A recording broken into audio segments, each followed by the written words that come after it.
Welcome everyone. We're gonna get started shortly. We're just going live to Facebook and we're gonna allow more people to come in before we get started. We still have a few more minutes. Just sit back, relax, and enjoy the sweet sounds of John Coltrane.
Okay, welcome everyone. We're gonna begin shortly. I'm still allowing a few more minutes for people to come and join us. I want everyone to be here before we start so they can begin formulating their questions because this is going to be a Q&A after all. So welcome, and before we begin, I'd like to note that this event is being recorded. So if you don't want your beautiful face to be shown, you can go ahead and turn your camera off. And I do ask that you keep your mics muted the entire time because we want this event to flow. And if you have your mic on, it might shift the camera and change the flow of things. Okay, let's begin. So as you know, we are here with Professor Haki Madhubuti. And we're very honored to have him here. We're here to discuss his new book, Taught by Women, Poems and Resistance Language, New and Selected, which can be purchased at sankofa.com or at our brick and mortar store at 2714 Georgia Avenue, Northwest. Let me tell you a little bit about Professor Haki Madhubuti. Just know that this bio is going to be extremely brief compared to the long history and contributions he's made to the culture and to life in general for people. Professor Haki Madhubuti is the founder of Third World Press, the largest and oldest Black-owned publishing company in the country. He is also a founder of the Institute of Positive Education New Concept School and a co-founder of Betty Shabazz International Charter School, Barbara A. Sizemore Middle School, and DuSable Leadership Academy. A leading poet and one of the architects of Black arts movement, Haki Madhubuti has been a pivotal figure in the development of a strong Black literary tradition. He has published more than 31 books and is one of the world's best-selling authors of poetry and nonfiction. His Black Men, Obsolete, Single, Dangerous, The African American Family and Transition has sold more than 1 million copies, and his poetry and essays were published in more than 80 anthologies from 1997 to 2013. A few of many awards include the National Endowment for the Arts and National Endowment for Humanities Fellowships, the American Book Award, an Illinois Arts Council Award, the Studs Terkel Humanities Service Award, and others. Professor Madhubuti is also a founder and chairman of the board of the International Literary Hall of Fame for Writers of African Descent. In 2006, he was awarded the Literary Legacy Award from the National Black Writers Conference for creating and supporting Black literature and for building Black literary institutions. Now, I'll stop right there because I can go on and on. Welcome, Professor Madhubuti. How are you doing? I'm doing well, Makila, and thank you for the very kind introduction. Yes, yes. No, no problem at all. Thank you so much for being here. And thank you to the audience out there on Zoom and also on Facebook. Something I forgot to mention is for the Q&A, we'll be using the chat feature. So if you already have questions that you want answered, you can go ahead and start typing them in the chat and I'll be moderating and watching. Now let's get into the book. Professor Haki Madhubuti, was there something you wanted to start off with first, or can I go ahead and ask you something? Well, I can just start off briefly. As you pointed out, Taught by Women, Poems of Resistance language, and that's critical. Resistant language, not protest language. There's a profound difference. When people are resisting, that means that they have invested in the struggle. And all of these women have invested in our struggle. And I started off, if you look at the cover, with Gwendolyn Brooks and Margaret G. Burroughs and Barbara Sizemore and Dr. Carol D. Lee and Shirley Graham Du Bois, Ida B. Wells, Mary McLeod Bethune, Rosa Parks, and so forth, Angela Davis, Winnie Mandela, Zora Neale Hurston. And so you look at the women on the cover, the back cover, inside back cover, Yes. inside front cover. And so these are the women who have affected me greatly. And I'm just going to read the first short introduction poem. Okay, why women? Okay. Taught by Women is my acknowledgement and thank you to over half of the world's population who remain too often property, raped, honor killed, diminished, enslaved, lynched, dismissed, excluded, lied to, abused, sexualized, sex trafficked, devalued, demeaned, executed, imprisoned, forgotten, forced into unwanted marriages, miseducated, undereducated, beheaded, and bodily disfigured, all motivating me to be pro-girl and woman, which requires serious listening and specialized learning, advanced thought, care, action, and language that highlights Black music, poetry, and visual arts, which I received from my mother, a woman who worked and died in the sex trade of the 1950s. Just as capitalism, white supremacy, Black ignorance, enslavement, and anti-religious thought killed her, I, her only son, am able today and tomorrow to act and state with finality, stop. And again, thank you to Black women and the world of women for saving my life. And so essentially, this is a lifelong project, starting back most certainly in the 60s, all the way up to 2020. And where I'm saying throughout the book, thank you for these women who have led the way, but all too often are forgotten. And most certainly in terms of my generation, which I'm coming out of the Black arts movement, are often accused of being misogynist and sexist and so forth. And what I would say to that is that all men, most men on this planet have come into this world being anti-woman. we're taught to be anti-women. We're taught to be sexist. We're taught to be misogynist. And so we have to learn a whole new culture. And what the Black Arts Movement taught me, and what my wife taught me, what my daughters taught me, and what these women taught me is that essentially they have agency, and that their space on this planet is just as important as any man's space or men's space. And so what I've tried to do in my own way and taught by women is basically say thank you, and to do it in a way that is respectful, that honors these women, and most certainly allowed me to be here with you this evening at Sankofa. And I'll just end by saying that the Sankofa family is my family. Okay. Sharigama is on the back of the book. Haley Garima and I both taught at Howard University. I taught there for 8 years, and he's still there, I imagine. Should be retired by now. But the point is that we have so many connections, all right? And that Haley's my brother. You know, Garima, he's my brother. I'm at home now. He's been in my home. He stayed here, so and I've been to this home. So it's just coming home. And I want to again say thank them. And we got to support Sankofa. And so when I come with a new project or whatever, Third World Press, we are going to go to Sankofa first and foremost. And anytime we're asked to come there. Thank you, of course. And of course you would, because you're, the master of building Black institutions, and you know the importance of connecting with the other Black institutions. So we appreciate that.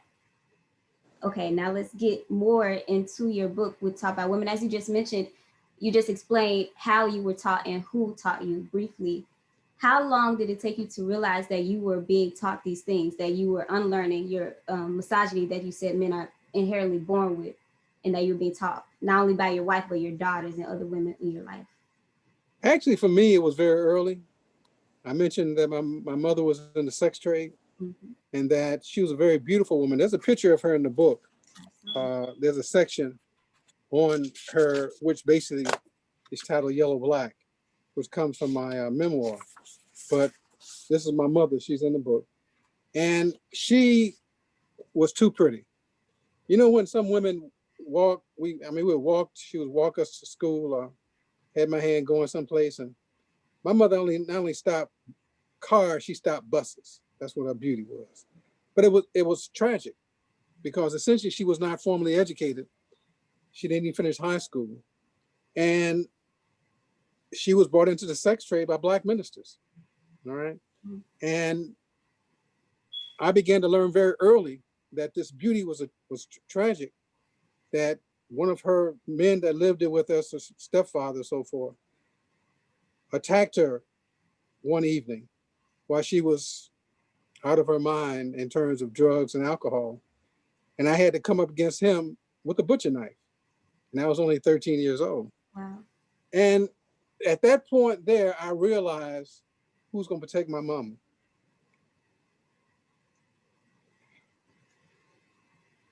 And I was really too young.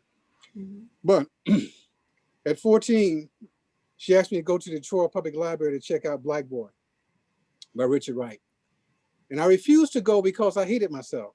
I hated my circumstances. I hated my color. I hated everything about us. We had to move almost every year. We were moving, right? And I did not want to go to the Detroit Public Library to check out a book with Black in the title, authored by a Black man who was critical of white America, and asked the book from a white librarian. So I did go to the library, and I went to the shelves and found the book on the shelf myself.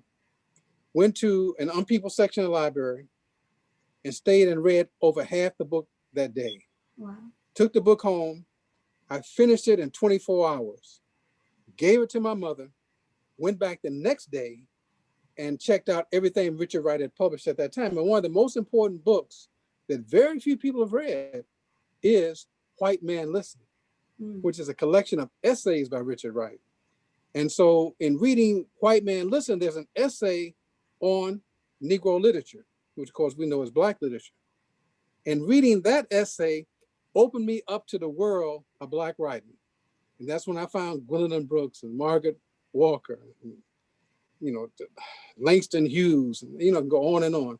And so that's what started my life in terms of beginning to get into the literature. Now, so therefore, my reading and thinking at another level, and of course, trying to take care of my mother.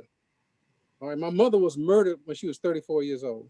All right, and I've been on my own since I was 16. My sister, who had her first child at 14, her second child at 16, her third child at 18. And by the time she was 27, she had 6 children and 5 different fathers. So this whole trying to understand what women go through, having lost my mother, having seen what my sister have gone through, and with all these children and no fathers, which I'm ending up taking care of in many cases because I ended up in the military at 18 years old. So, but what happened and what continues to be driving me is the acquisition of knowledge. Having traveled to Africa many times, having traveled to 4 continents, having read poetry or led workshops at every state in the Union except Alaska, Hawaii, South Dakota, and North Dakota, having basically seen the world, which poetry brought, and then, of course, in building these institutional structures with my wife. I'll just say this and I'll let other people. My wife is brilliant. Dr. Carol Lee is her given name, but we know her as Mama Safisha Madhubuti. We built 3 schools: New Concept School, which is preschool, Betty Shabazz Academy, and the Barbara Ann Sizemore Academy. We started this in 67, in terms of Third World Press in 67, then the schools 69, 7, and so forth. We're one of the few African-centered schools and institutions coming out of the 60s who are still alive and still functioning. We service over 550 children a day in an African-centered education. And understand this, when you talk about revolutionaries are revolutionary, there's very few things in our world that's more revolutionary than trying to make a payroll every 2 weeks. You see, the Garimas understand that in terms of Sankofa. It's not easy. I cannot pay you with a poem, all right? It will not happen. We have got to produce resources and monies, but in a way in which is not an embarrassment to our communities, but in a way in which gives back to that community. Because in terms of buying books or buying film or video, or what the case may be, that's what we try to do. And so that's part of the story. But the book has come out of a lifelong, you know, I'm 78 years old, yes, knocking the hell out of 79. And still going strong. I mean, I still work every day. But I'm a vegan. I've been a vegan for 40 years.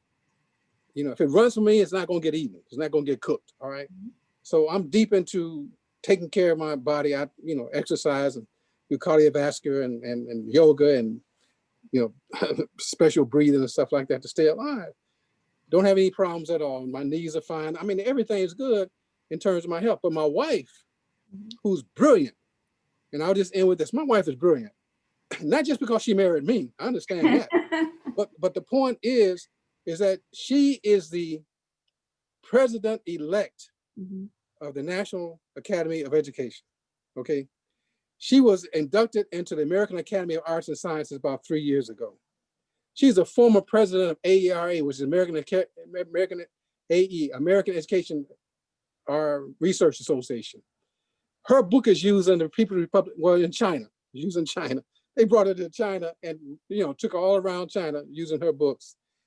So she's brilliant. She just retired from Northwestern University. My last job was at DePaul University.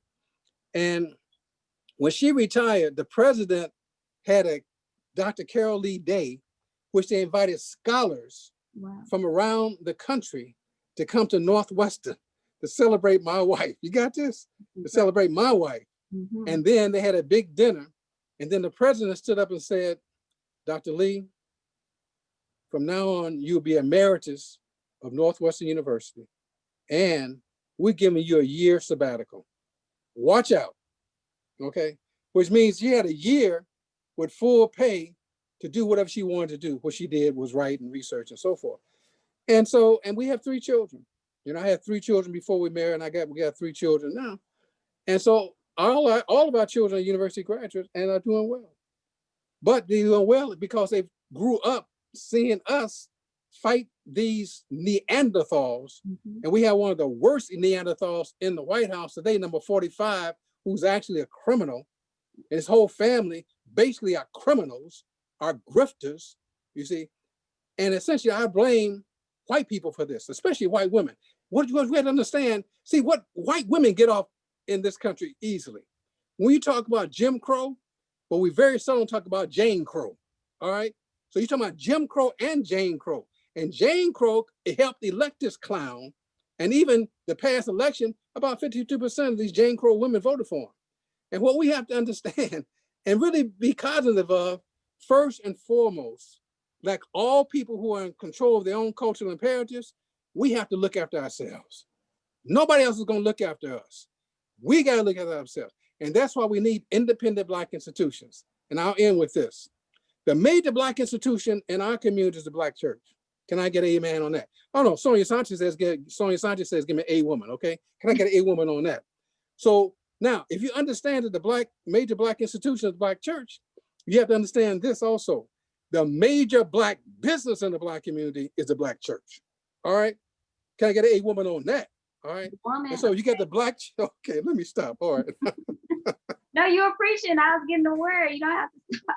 I do want to remind people that if you have any questions, burning questions that you want to ask Professor Madhubuti, you can ask them in our chat right now here in Zoom or on Facebook, and we'll ask them. Thank you for that. Thank you for that sermon. Thank you for giving us context to at least part of your book. I know you briefly spoke about the first memoir, which was Yellow Black, correct? Isn't that the first part of your memoir? And this is the second part where you're elaborating. And of course, there are new poems and old poems. So I'd like to ask you, I know you did an interview with NPR not too long ago, and you spoke about how Malcolm X was kind of catalyst for your change. And you said, what's the quote? You said that you had to do more introspection, like Black people had to organize on another level. You said that self-definition became critical. So I want to know is how is taught by women critical to your self-definition?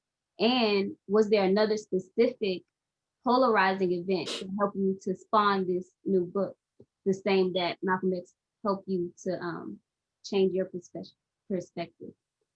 Well, obviously, the murder, assassination of Emmett Till was critical in my development. Malcolm, El Haj Malik El Shabazz, was one of the few Black men I saw and listened to who spoke truth to power. White power, Black power. Right? But there were others also. The six persons or more who mentored me are, I would say, El Haj Malik El Shabazz. Then I would say Margaret Burroughs and Charlie Burroughs, who founded the DuSable Museum, which is the first Black museum in the nation. Dudley Randall, who founded and who's a fine poet and the poet laureate of Detroit, Michigan, founded Broadside Press in Detroit, which I meant, I basically copied off of what he was doing in Detroit to build Third World Press. And then there was Barbara Ann Sizemore, who was the first Black superintendent of the DC school system. Wow. She mentored me and my wife. And then there was Howard W. Fuller, who was the managing editor of Negro Digest Black World Magazine, one of the few Black intellectual journals that came out of the Black arts movement, which was in many ways was what Crisis was doing under W.B. Du Bois. And then there was the great writer, great poet, Gwendolyn Brooks, who essentially became our cultural mother back in 1967 until she passed in 2000. And so these men and women took me into their hearts. And it will be no way that I will betray them. But I know for a fact that I'm not a known name in the world of letters. Okay. Why? Because all of my books have been published by Black publishers. Broadside Press, Lotus Press, and then Third World Press. I could have been published by white publishers, but I chose not to publish a book with white people. That was my choice. Okay. Or better yet, that was my decision. And the key point is that there's a profound difference between men and women who make decisions and then men and women who make choices within the parameters of other people's decisions. And so what I've always tried to do in my short tenure on this earth is to be a decision maker. And so as a decision maker, as me and my wife and others basically created Third World Press, Institute of Positive Education, New Concept School, Betty Shabazz Academy, Barbara Ann Sizemore Academy, and we had a high school for a while. And so that's where I'm coming from all the time. And at this age of 78, I will stay there and I will continue to go there because we need now more than ever at any time in our history, we need Black men and women of conscience to stand up and to stand with other Black men and women of conscience.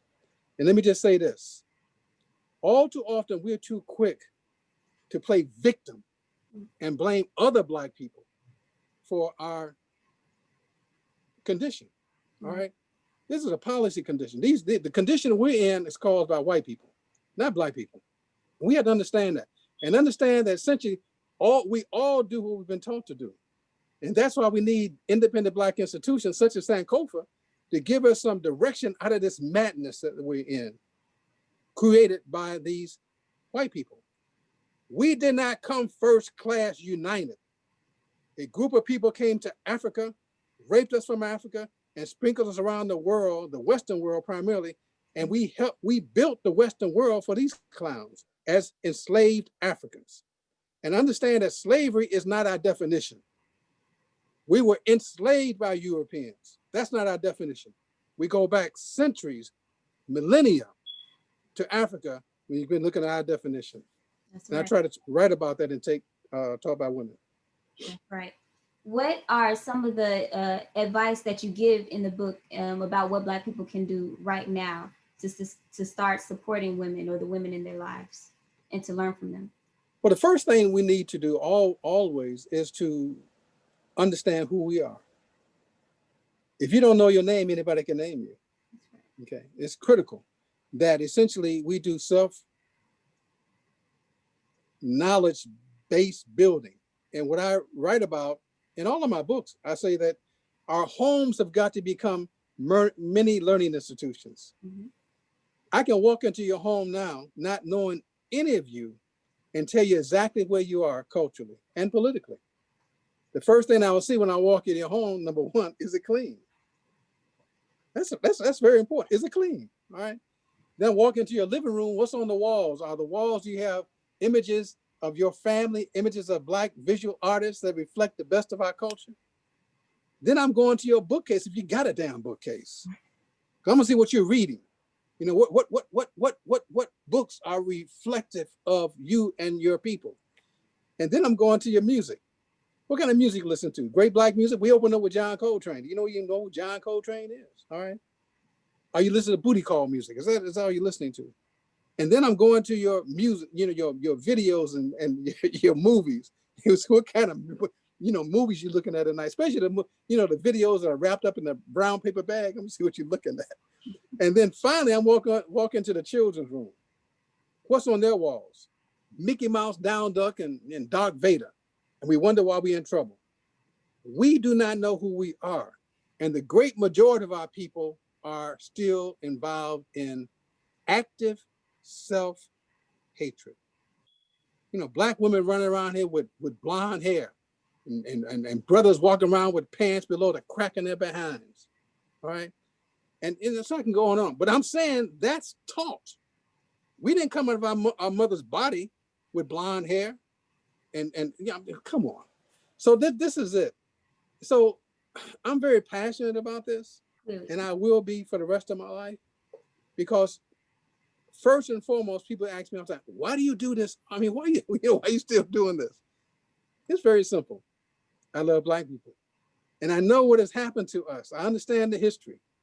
We published some of the major Black historians. Chancellor Williams, The Destruction of Black Civilization, the books of John Henry Clark, the books of Asa Hilliard. We published them at Third World Press. So I understand this and have been involved in this struggle over 60 years, Thank you. Thank you for that. A lot of your poems, you speak about your poems being living and how other poets or writers should speak with living poetry. Can you define for yourself what is living? How do you know when your poem is alive?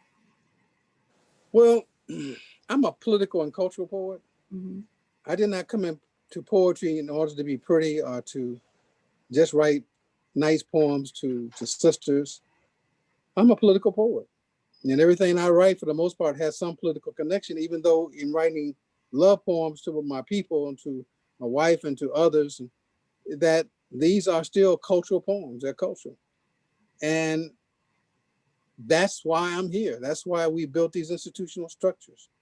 It's because of the love of Black people. And but at the same time, I recognize why other writers choose to go in a different direction. And I'm not totally critical of them, but the women to whom I dedicate the book to and whose names are on the book, I'm starting off with Gwendolyn Brooks. I'm talking about writers now. I'm talking about Shirley Graham Du Bois. Ida B. Wells, who, uh, uh, Angela Davis, she's up here. Zora Neale Hurston. I'm talking about writers for the most part. Mari Evans and Geneva Smitherman. Okay, they're at the top, and then Grace Lee Boggs, and you go down to the bottom. You got Lucille Clifton and Alice Walker and Toni Morrison, uh, Gail Jones, and I'm talking about writers basically. Sonia Sanchez, and Beverly Gottschalk Taylor, writer, Bell Hooks, Paula Gettings. I mean, these people on the cover of the book. Octavia Butler. Okay, even Sweetheart in the Rock, what I'm saying, in terms of the sisters who do that beautiful music. They're writers also. I got Ruby Dee and Susan L. Taylor, and I'm trying to, Pearl Clegg, Maya Angelou, Naomi Long Magic, who we just lost. Naomi Long Magic just passed, okay? But she's on the cover of the book, as well as Ruth Bader Ginsburg, who's a former Supreme Court Justice. Margaret Atwood, who's, of course, white. Both of them are white. But in Tazaki Shange, June Jordan, Amina Baraka, who's still with us, Yeah. the wife of Amina Baraka. Amina Baraka is a fine poet herself. And then Lorraine Hansberry and Marima Ani, a fine historian, and Marie Brown, who's basically a part of the um, movement in terms of taking care of us. So the key point always is that we have got to understand that we are each other's brothers and sisters. And as a result of that, we have to watch over each other. We got to protect each other. We've got to essentially understand that the conditions that we're in is not a result of our actions. And so we kind of stop playing victim and recognize that people essentially brought us here to work for them, to struggle for them. And we built this nation. So we're not standing in line behind anybody. All right. And I got Queen Mother Moore at the top of the book up here. And Queen Mother Moore, early in the 60s, was fighting for reparations. Reparations. And we have to understand that she was a starter of the reparations movement, Queen Mother Moore. All right. So that's Yeah. I'm sorry, I go on with these answers. They're a little bit too long sometimes. I apologize for that. No, they're not long at all. We appreciate it. Also, I just want to talk about those women you mentioned, because oftentimes you also mentioned that they're not household names. Right. So They're not. they're not. So I guess also in you building these Black institutions, they should become household names, because other Black people are becoming a part of these institutions, and it becomes a part of that living poem that we just spoke about. Is your house clean? Right. Are you reading the right books? Are you doing the right Correct. things to move us forward? And you also just spoke about how we are each other. We're supposed to be taking care of each other. And that's something I know Gwendolyn Brooks spoke about often. And I really like how she characterized you, and you put it as the first part of your book, the first thing that you opened. Would you mind reading that part where she spoke about you? Well, Gwendolyn Brooks was, in many ways, one of the finest writers to hit the earth at all. And in terms of her, for over 33 years, I was part of her family. She adopted me. Mm-hmm. And what's critical for people to realize that Gwendolyn Brooks, when I met her in 1966, 67, she was with Harper and Row. And a year later, after we had met, as well as other Black writers that she was influenced by, and we obviously influenced by her. She left Harper and Row and went to Broadside Press. Now, at Broadside Press, I was with Broadside Press at that time. And my third book, Don't Cry Scream, was published. And Gwendolyn Brooks wrote the introduction for the book. And then shortly after that, Ebony did this big article on me. And I was the first Black poet in residence at a predominantly Ivy League university, Cornell University. And Don't Cry Scream sold about 75,000 copies in the first year. And Gwendolyn Brooks left Harper and Row, came to Broadside Press. Paula Gettings, who had not written When and Where I Enter, or the book on the great sister who led the Ida B. Wells Barnett. But she was working at Random House, Random House. And so Paula came to Chicago to recruit me. I said, Paula, I've never been to New York. And this is back in 1969, 1970. And so she said, okay, we'll work with this. But I said, Paula, I'm not going to leave Broadside Press, but I would like to go to New York. And so she did. She brought me to New York, took me to Random House. That's when I first met the great Toni Morrison. Oh, wow. Okay. Who had not published The Bluest Eye yet. Mm. She was known for her superior editorship at Random House. Okay. And I walked in her office and she said, my name was Donnell Lee at that time. She said, Don, we're waiting on you. But I said, I'm not leaving Broadside Press. It's not going to happen. Especially when Gwendolyn Brooks is leaving Harper and Row and coming to Broadside Press. And so my lack of national or international stature, because I have not allowed any of my books to be published by white publishers. All right. Broadside Press, Lotus Press, and of course, Third World Press. And I might say that in terms of Lotus Press, it was very important because we just lost the great writer, Naomi Long Madgett, last week. And she was the editor, founder, activist, poet, and teacher, and publisher of Lotus Press. Okay, we just lost her. And so let me just read this poem for Gwendolyn Brooks. It's titled Gwendolyn Brooks, America in the Wintertime. In this moment of orangutans, wolves, and scavengers, of high heat redesigning the North and South poles, and the wanderings of new tribes and limousines, with the confirmation of liars, thieves, and get-over artists, in the wilderness of Pennsylvania Avenue, standing rock, misspelled executive orders on yellow paper with crooked signatures. Where are the kind language makers among us? At a time of extreme climate damage, deciphering fake news, alternative truths, and meism, you saw the 21st century and left us. Not on your own accord or permission, you have fought and fought most of the 20th century, creating an army of poets who learned and loved language and stories of complicated rivers, seas, and oceans. Where is the kind green nourishment of kale and wheatgrass? You thought, wrote, and lived poetry, knew that terror is also language-based on denial, firstism, and rich cowards. You were honey and yes to us. Never ran from Black, as in bones, Africa, blood, and questioning yesterdays and tomorrows. We never saw you dance, but you had rhythm. You were a warrior before the war, creating earth language, uncommon signs and melodies, and did not sing the songs of career slaves. Keenly aware of Tubman, Douglass, Wells Barnett, Du Bois, and the oversized consciousness and commitment of never quit people, religiously taking note of the bloodlust enemies of kindness.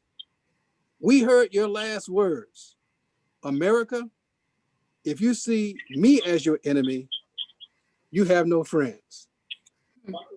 And so for over 33 years, Gwendolyn Brooks was my cultural mother.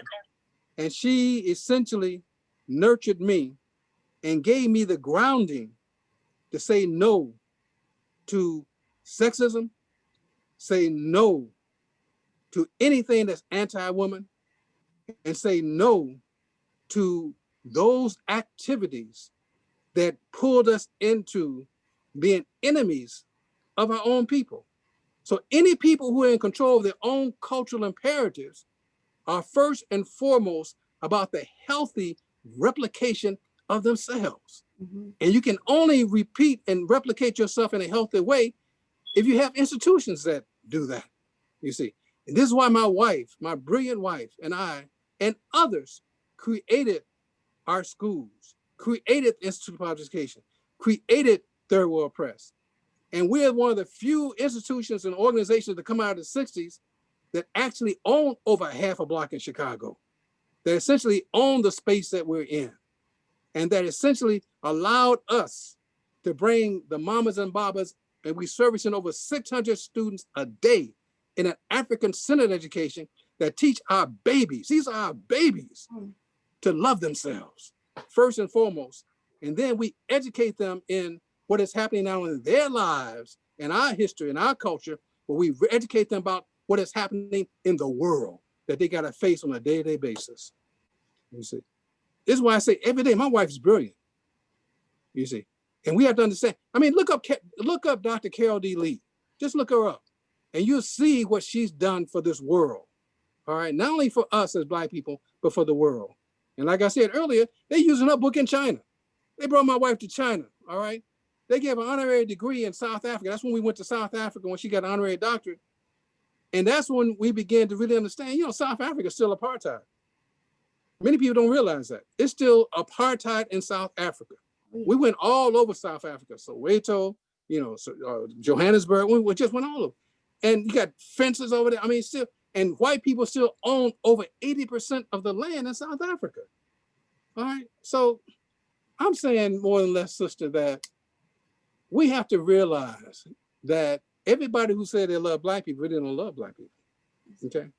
Everybody who says that essentially we need to do this or do that, we need to do what they're doing first and foremost before we take instructions from anybody. And so Taught by Women is my thank you to, I got, you know, all these women on the front of the book and the back of the book, you know, from Susan L. Taylor to Coretta Scott King to Octavia. I mean, all of these women are so critical in terms of our definition, and very bad. Most of my, I mean, I met Nina Simone in 1969 in Algiers. She's no longer with us. Okay.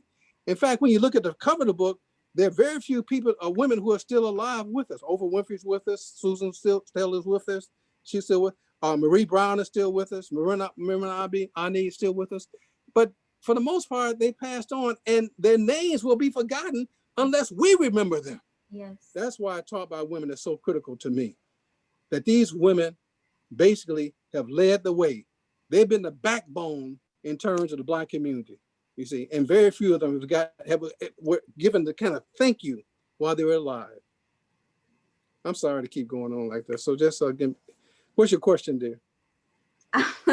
No, I mean, never apologize for going on, because this is all fruit that we can all, you know, grow from.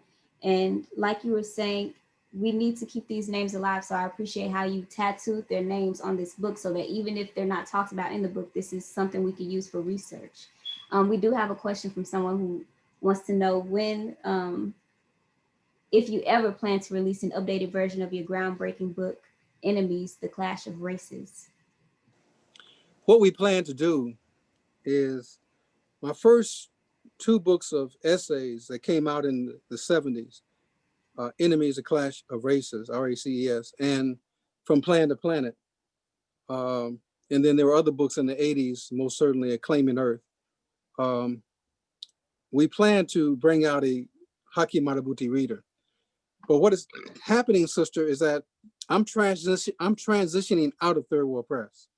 Oh. Primarily because, you know, I'm 78 years old. I need to get out of there. And we have brought in new director and a new publisher, Dr. Michael Samunga, who's a professor at Morehouse, is a new publisher, and Dr. Lasana Kazembe, who's at IUPUI in Indianapolis. is the new executive director of Third World Press.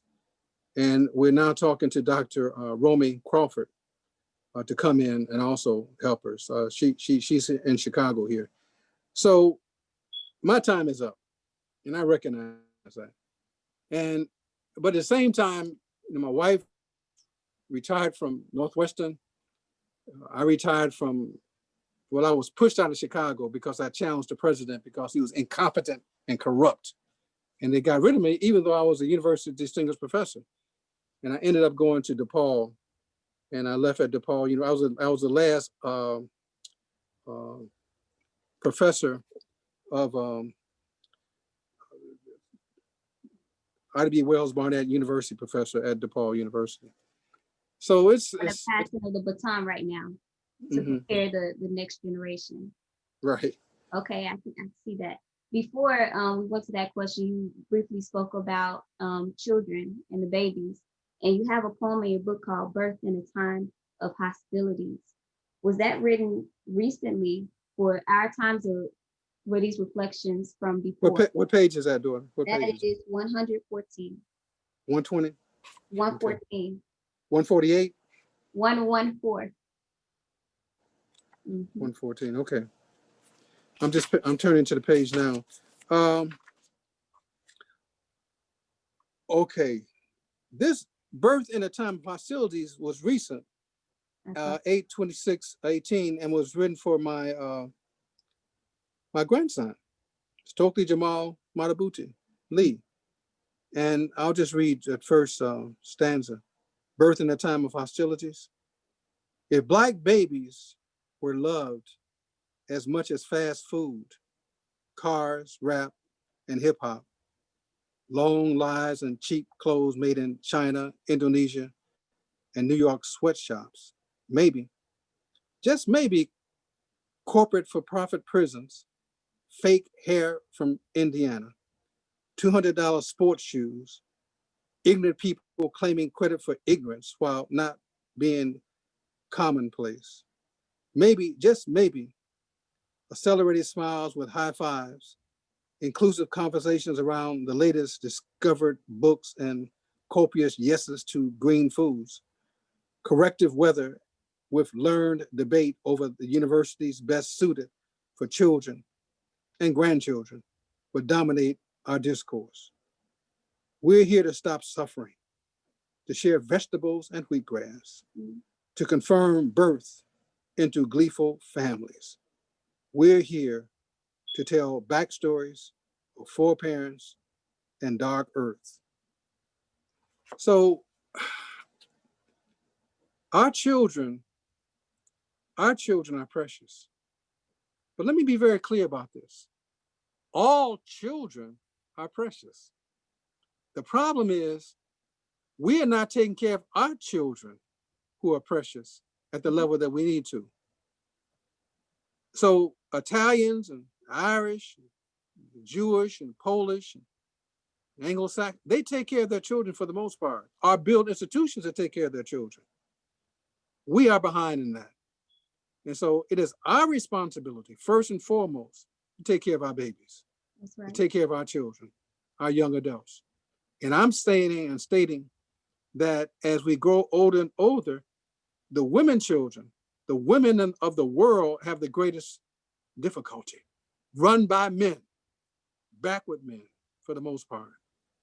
And I'm talking about African men too, all right? And so we have to be very clear about that. And we have to understand that self-criticism is critical for the development of any people. And so when I stated earlier that the major Black institution is a church, there are about 90,000 churches in the Black community. 90,000. Now, most of these churches are equal churches, but there's still 90,000 churches, right, which is the major Black institution. But the 90,000 churches, you're talking about 90,000, it's the largest business in the Black community is the Black church, okay? And so the second largest business would be Black funeral homes. And if they're negating their responsibility to contribute to and develop our communities, that's on us. Black women keep the Black church alive, all right, for the most part, okay? I'm sorry to go on like this, but if we do not talk to each other, if we do not listen to each other, if we do not share our resources, you know, I'm broke today, not because I have not made some money. I'm broke because I'm putting my money into these institutions. But I'm not so broke that I not eating properly. And my wife and I, we own our home. I have a beautiful library here. We have a beautiful library. Our children are doing well. Their university and college education was paid for. They had all this debt and all this stuff. So I'm saying we do many things well. All right. While we were building these institutions, my wife was working full time at Northwestern, and I was working full time, whether it's at Cornell University or University of Illinois or University of Iowa or Chicago State University or DePaul.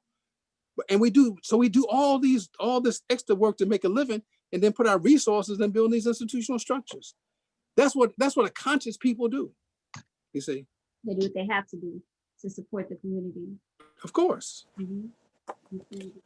I know you have to go soon. I want to ask one more question about the book. If the person reading it could get any one thing from it, what is it that you hope they glean from reading your memoir and the new poetry that you put into this? Well, what I'll do is read one poem before we leave. But to say that, essentially, as I mentioned earlier, this crime family of 45 who's in the White House, he is destroying democracy. And that we have to understand that in a democratic society, all people of conscience must have say, but he is wiping that out day by day, but day by day. And so we, as Black men and women of conscience, have got to challenge that. We got to challenge that, you see. And so for me, what allowed me to get to this point has been Black literature, Black music, Black visual art, Black dance, Black theater, those cultural elements, which are also political elements, you see, because I began to study political economy, began to study essentially how things work, study capitalism, and study other forms of the economy, only because I was brought into this through the literature. So I end with this poem. It's called Liberation Narratives. 1, it may be a man's world, yet it's women who write music, that navigate the harmony that grows children, drives learning, prepare knives for the cutting of green beans and lies, while dodging genocide and rape, as men who run the world, bathed in the power of extreme illusion, overuse collateral damage, and deficit language to justify it's a man's world. 2, best advice to men, marry women smarter than you. Occasionally let them know it. 3, my mother was prettier than imagination soaked in honey flavored with hot water and lemon. Her heart was there too. She was a short poem, dead at 34, buried without flowers, notation of truthful stories. She challenged men walking on her life like she was a used thread mill years before they were invented. I have her eyes. I see damage everywhere. I become a stop sign. 4, Janet liked girls and told them so. Robert liked boys and kept it a secret. Both grew into teenagers, still liking girls and still liking boys. Each kept their desires to themselves. In the 21st century, part of the world began to mature and finally understood why Janet loved women and Robert loved men. They were born that way. Enough said. 5, if poetry is to have meaning, it must mean something. More than metaphor and simile, more than tree talk and looking for gigs, more than competition and unrhymed free verse, serious to the bone of incomprehension. Surely to land the poet a Guggenheim or MacArthur Genius Grant, artists should not expect from readers, listeners, and observers fairness, objectivity, or deep knowledge of wordplay, or interpreted ideas of paint and jumping notes. Often a smile will do. And yes, to buy and share books, visuals, and music will help. Saying yes to children may get you into heaven, saying no to war builds character and conscience. Giving 10% of what you earn to the homeless will aid in your sleeping a full night, hopefully to awaken, creating healthier poems, prose, pictures, and critical perceptions of the potential of the letter P beyond politics, potholes, profiteers, poverty, pimp juice, patriots, Protestants, and playboys of the Western world. If you don't know who you are, number 6, if you don't know who you are, anybody can name you. And number 7, if the world loses elephants, dolphins, polar bears, frogs, trees, the ability of the majority to do good, clean water, prayer, and meditation in all languages, if the world loses love across borders, honest vegans and vegetarians, a mother's love, a father's caring, children dancing to knowledge and colors, artists not lying for money, privilege, or fame, if the world loses books, newspapers, clear thinkers, practical doers, poets, promising futures for the great majority of rainforests, a world vocabulary that access yes and possibilities rather than knowing you can't do that. If the world loses the great apes, schools, giraffes, salmon, the coral reefs, insects, worms, organic farmers, compost, green tea, workers who use their hands to build and repair stuff, North and South poles, teachers and people of faith, engineers, wheatgrass, carrot juice, oatmeal, and 7-grain bread. If the world loses you and water, yes, precious you in the daily taste of life, it finally means that we lost butterflies yesterday and failed our children. On behalf of Thank the you. whole audience. That was my favorite poem from the book, and I'm so happy I got to hear you read it.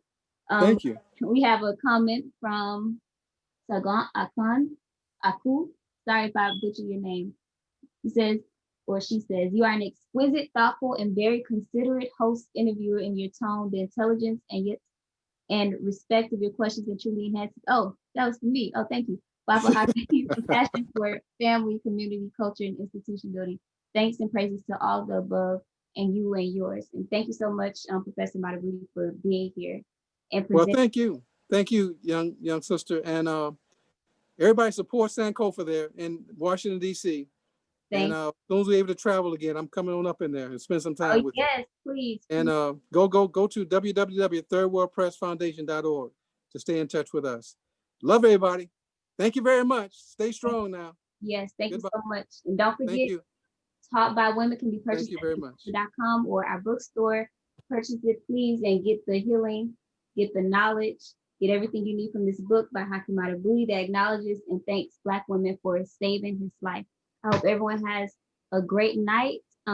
If you want to watch this event again, it will be on our Facebook channel. We'll also archive it on our YouTube channel. So please have a great night, and we'll see you on our next virtual event, which you can find out about on our Facebook page, our Instagram page, and at sankofa.com. So I'll see you next time. Peace. Have a good night. Peace.